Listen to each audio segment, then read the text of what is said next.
guys, welcome to the channel. My name is Jeff and I want to bring you on a little bit of an adventure that I'm on today, checking out some military vehicles here. I live in Maine.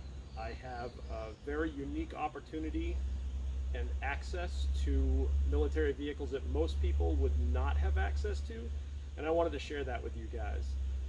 Today's video is the beginning of a small series I'm going to do covering some World War II, some Korean War stuff, Vietnam era stuff, and some current day military vehicles. We're going to go over some brief points on some of the vehicles that aren't restored.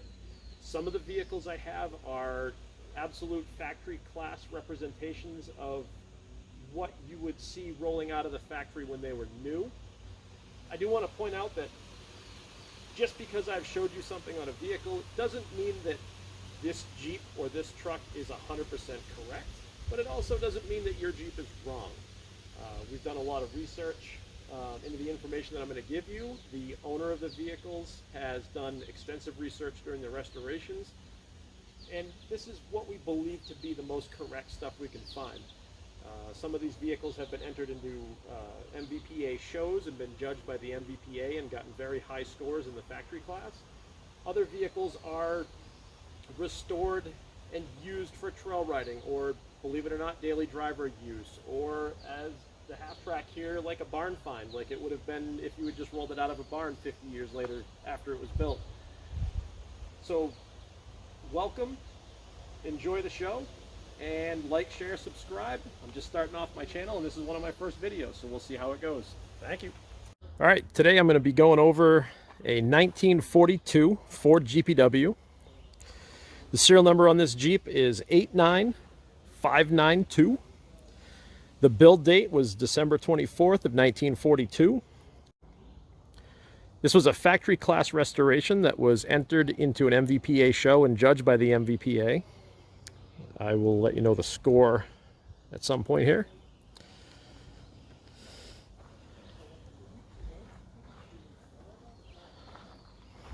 Just want to give you a little walk around and show you the overall Jeep before we start getting into some details.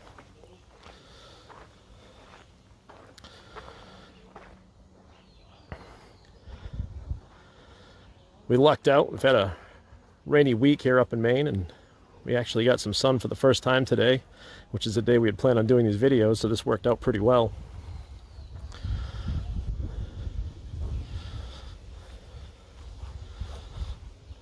All right, let's get into some details on this GPW. This is again, a 1942. It has a sheet metal grille. If we look closely underneath, you'll see the radiator and core support. Obviously indicative of a GPW is a inverted U style stamped cross member under the radiator. These Jeeps would have had the wood windshield rest blocks on the hood, or the hood blocks. It did come with a blackout drive light, factory installed, with a correct switch on the dash. The earlier models would not have had those.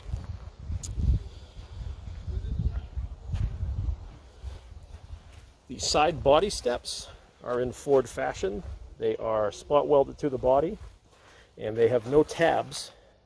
And if you watch some of the following videos, you'll see us go over Willys MBs, and you'll be able to tell the difference between the two by watching both videos.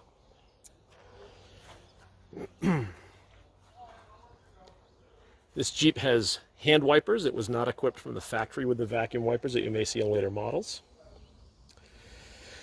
On the top of the windshield, they use the capstan style studs. It has the Ford style chains and retainers on the windshield knobs. The safety strap rings on these were horizontal.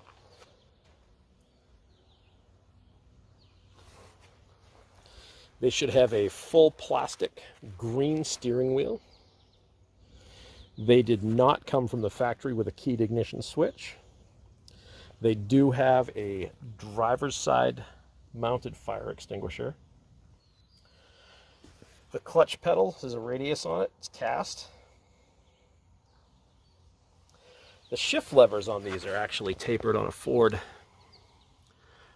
You'll see in the next video on the Willys that the shift levers are all straight all the way from top to bottom. They don't have that taper near the top, if I can get you an angle on that. There is a radius on the fuel tank sump.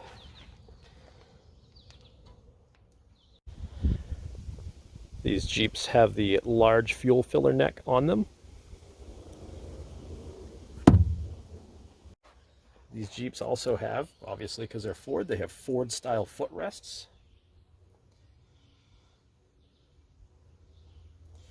The toolbox lids and latch openings also indicate Ford. They are different on the Willys. The hinges on the toolbox lids, one solid piece hinge.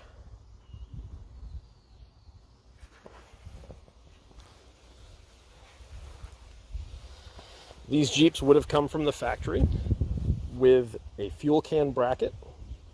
They also have the trailer socket.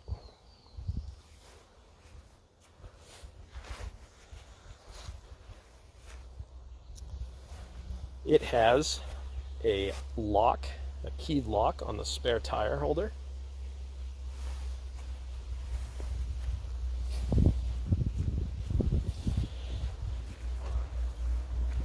Unlike some of the very early ones, these have glove boxes, glove box doors.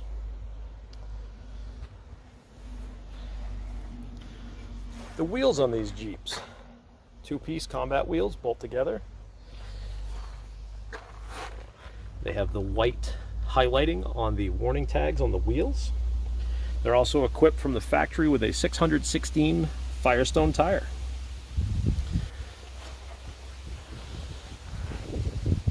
It is believed that all Jeeps were equipped with, from the factory, the half canvas doors.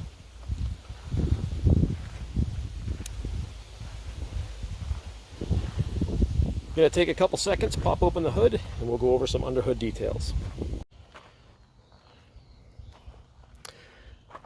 Under the hood on this 42 GPW, we have the Ford style horn bracket with the dimple stamped into it. This does have a road draft tube as opposed to a PCV system. This model has the rain boots on the plug wires.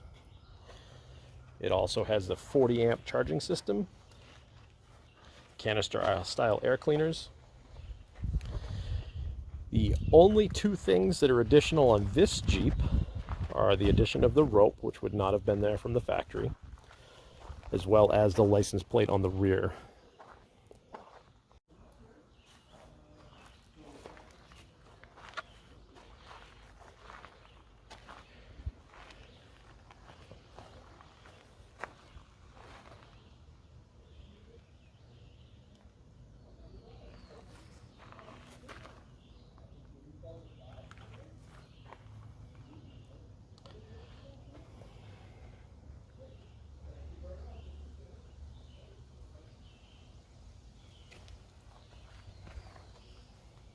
Hey guys, that's going to wrap up our GPW walk around and overview video today.